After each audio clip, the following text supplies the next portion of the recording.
Satu, dua. Selamat siang Kak. Siang. Gimana kabarnya Kak? Gini-gini aja sih, baik-baik aja. Sebelum mulai bisa memperkenalkan diri terlebih dahulu. Oke, nama aku Febri. Aku dari Tabanan. Aku jurusan TI/DGM. Kalau boleh tahu hobinya apa Kak?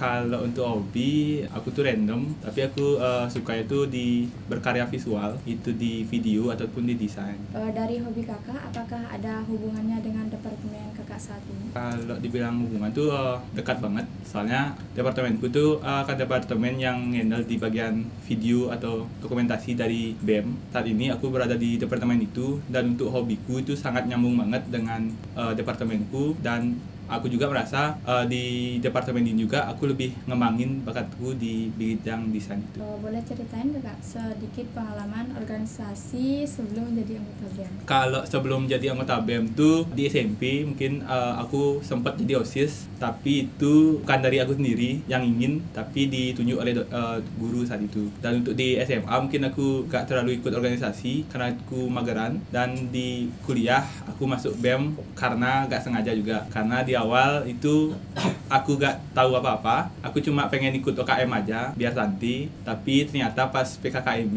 itu ada yang menyuruh untuk daftar, dan aku random aja daftar, random interview, dan keterima sampai sekarang. Kalau di kuliah mungkin saat ini sih aku ikut di BEM sama mungkin di satu UKM, itu di UKM gradasi.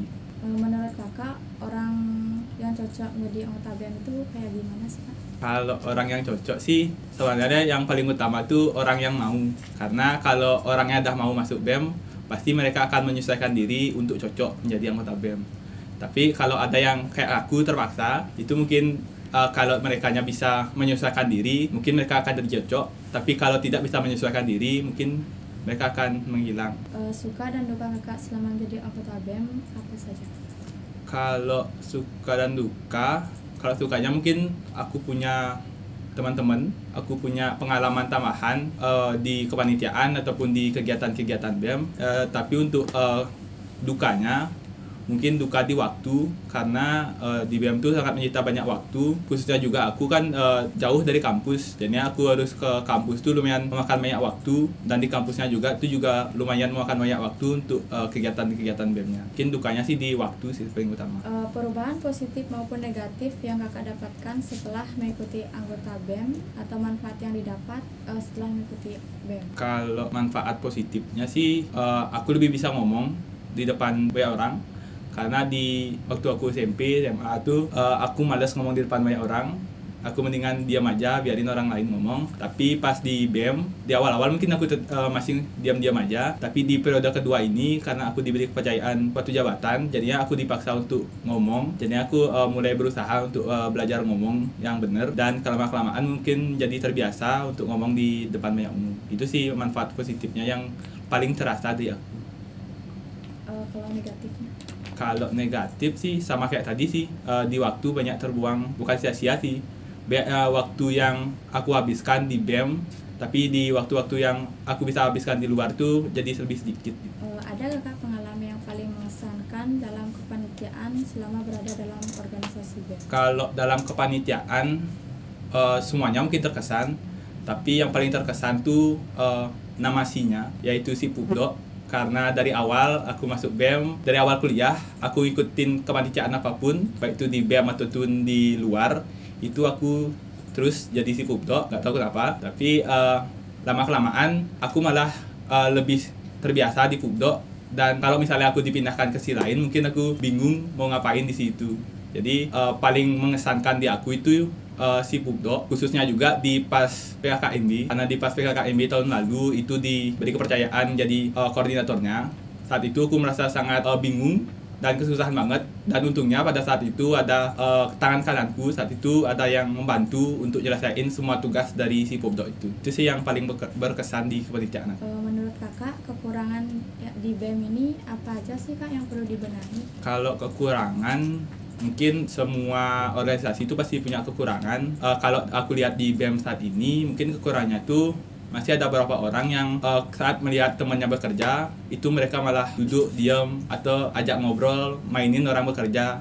Itu tuh aku sangat tidak suka banget. Ada orang yang lagi bekerja tapi ada satu orang atau dua orang itu duduk diam liatin orang bekerja. Itu aku gak suka banget karena aku lebih mementingkan kekeluargaan daripada kita kerja sendiri-sendiri. Setiap orang pasti mempunyai akun media sosial kan Kak, terutama Instagram. Jadi nama Instagram Kakak apa? Untuk nama Instagram, mungkin Instagramku ada 2. Yang pertama tuh Made_Febri_ dan lagi satu itu Made_Febri_2. Akun Instagram itu mungkin PP-nya sama karena aku ingin membranding diriku dengan satu gambar yang tertera di PP-nya. Kalau boleh tahu postingan apa aja Kak yang dipost?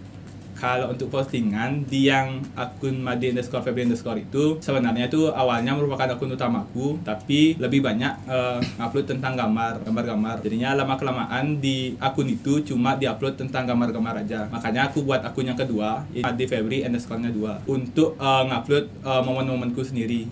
Itu yang di akun keduaku khusus untuk momen-momen, dan akun pertama itu aku random. Dari upload gambar-gambar sampai upload penelitian. Kak, kan banyak yang bilang jadi BEM itu berat. Jadi pesan atau motivasi buat mereka itu apa sih Kak? Kalau BEM itu berat, mungkin semua orang akan merasa seperti itu. Tapi kalau mereka udah nemuin momen yang menurut mereka itu berguna untuk dirinya mereka, maka momen yang berat di awal itu akan terasa lebih ringan. Tapi kalau menurutku, selagi mau mencoba, pasti itu gak akan berat-berat banget. Apa harapan kakak buat anggota dan BEM Insti? Kalau harapanku, semoga dari BEM Tiki saat ini dan selanjutnya itu lebih berinovasi lagi, lebih diperbaiki lagi, lebih dirapiin lagi. Hal-hal yang mungkin di kepala-kepala mereka tuh udah direncanain, tapi pas di pelaksanaannya itu masih ada banyak yang kurang atau apapun. Itu semoga bisa diperbaiki dan dirapiin lagi. Sebagai penutup, kasih satu quotes dong Kak. Kalau quotes dari aku, mungkin nih teman-teman juga sudah sering dengar, yaitu creativity menyusahkan diri sendiri, tapi tanpa creativity kalian akan mati. Dan mungkin lagi satu untuk teman-temanku, ingat hidup bukan cinta melulu. Terima kasih Kak sudah meluangkan waktunya pada poin kali ini. Terima kasih.